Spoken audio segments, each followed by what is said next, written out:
In the modern world, calm has become rare. We live surrounded by endless movement, screens flashing, people rushing, thoughts overlapping like waves crashing over one another.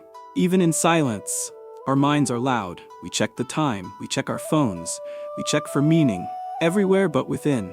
And yet 2,000 years ago, Aristotle understood this same struggle. Not in the age of machines, but in the age of men.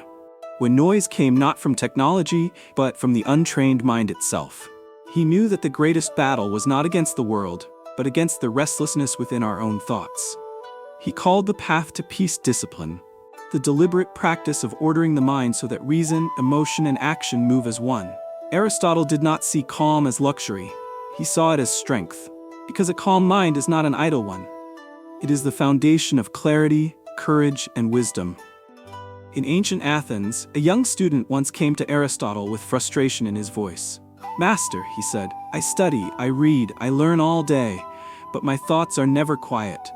My mind races faster than I can control it. How can a man find peace when his own thoughts attack him?" Aristotle paused and motioned toward an olive tree standing outside his lyceum. The wind brushed through its branches, but the trunk stood unmoved. He said, "You see how the wind shakes its leaves, but not its roots? It does not fight the wind, it simply knows how to remain still." The student nodded, uncertain. Aristotle smiled and continued, "The mind is like that tree. It cannot control the wind, the noise, the emotion, the chaos, but it can strengthen its roots. When the roots are deep, the storm becomes a teacher, not a threat." That was the beginning of Aristotle's philosophy of calm, a way of living based on discipline, not escape. He taught that true peace does not come from running away from life, but from mastering how you stand within it. He called this state eudaimonia, not simply happiness, but human flourishing. It is the condition of being so aligned with your purpose that peace is no longer something you search for, it becomes the natural state of your being. But to reach that state, Aristotle said we must pass through 4 disciplines of the calm mind. They are not religious nor mystical. They are practical, human, and deeply logical. Restraint is not suppression. It is self-command, the ability to pause between stimulus and response. When you feel anger, fear, or impulse rise, there is a single, sacred space before you react. In that space lives your freedom. Aristotle believed that the measure of a man's wisdom is seen in what he chooses not to do. He taught that every emotion has a proper proportion, and that virtue lies not in denying emotion, but in guiding it with reason. To the modern mind, this may sound abstract, but neuroscience confirms it. When you pause before reacting, you shift control from the amygdala, the emotional center, to the prefrontal cortex, the rational command post of your brain. In that instant, you move from reaction to response, from chaos to order, from weakness to power. Sophrosyne is not the killing of passion, it is the refining of it. It means to feel deeply but act deliberately, to experience life fully but never be enslaved by its waves. Aristotle wrote that a man who has mastered restraint has mastered the foundation of all other virtues. The modern world fears silence. We fill every moment with sound, scrolling, or distraction because silence exposes us to ourselves. But Aristotle believed that the silent mind is the birthplace of clarity. He taught that thoughts are like servants, useful when guided, dangerous when left unchecked. When the mind is left to wander without discipline, it becomes a tyrant, dragging you into worry, regret, and noise. To calm the mind, you must become an observer of it. Watch your thoughts as they arise. Label them gently: fear, memory, imagination, anger, and then let them go.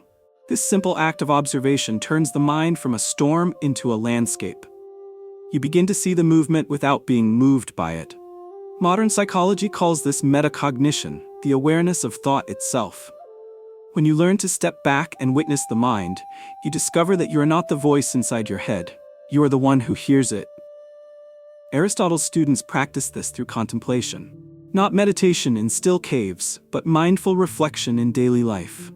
He encouraged them to walk, to think, to question, but to remain unattached to the rush of emotion that each thought carried. Silence, for him, was not emptiness.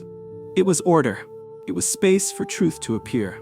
For Aristotle, wisdom meant nothing if it did not guide action. He believed that calm was not meant to isolate you, but to prepare you for motion, steady, purposeful, and precise. He said that peace without purpose is stagnation, but purpose without peace is chaos.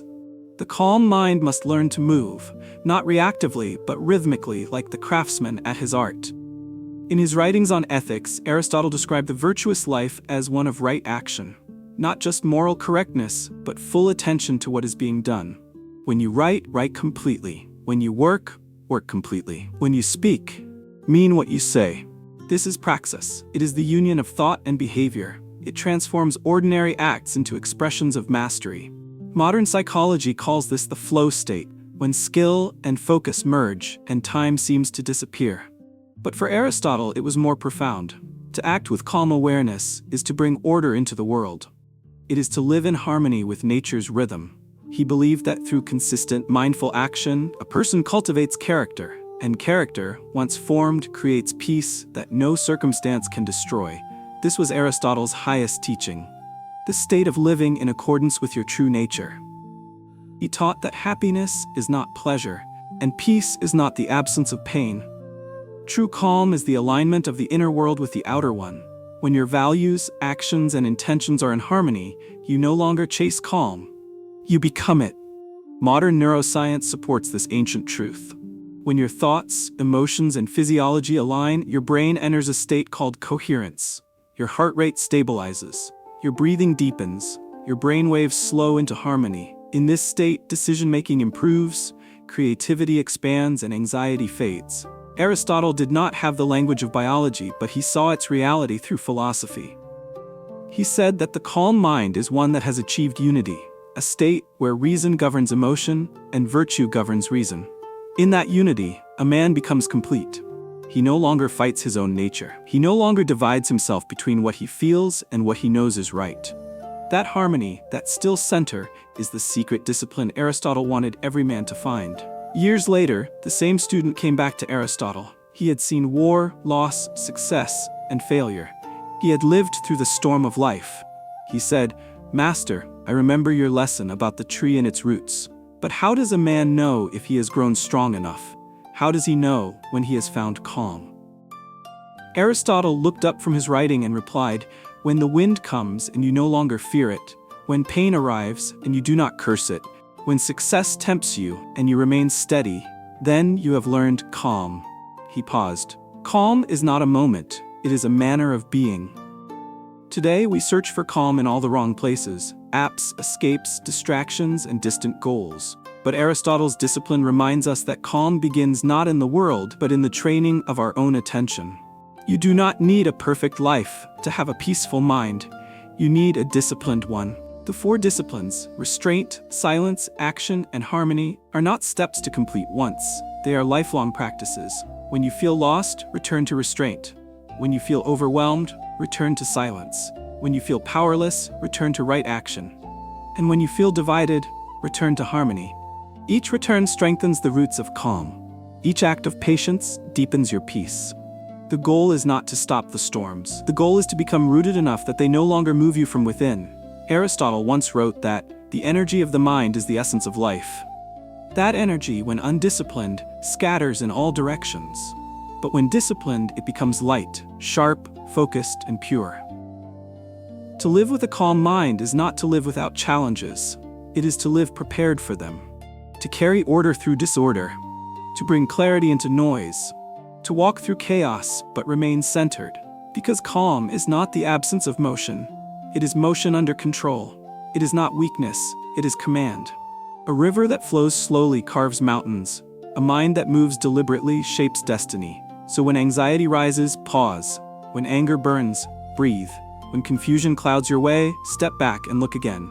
Remember the olive tree. It bends, it endures. It does not rush, and yet it outlives empires. This is Aristotle's secret discipline.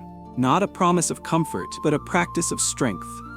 To live calmly is to live deliberately. To feel deeply, but never drown.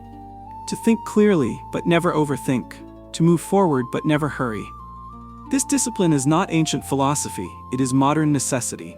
Because the man who can stay calm in a world addicted to chaos will see what others cannot. He will think when others panic, he will act when others freeze, and he will lead, not by domination, but by example. Calm is not the reward, it is the requirement. Train your restraint, embrace your silence. Master your actions and live in harmony. Because when the storm comes, and it always does, you will not need to seek peace. You will be peace.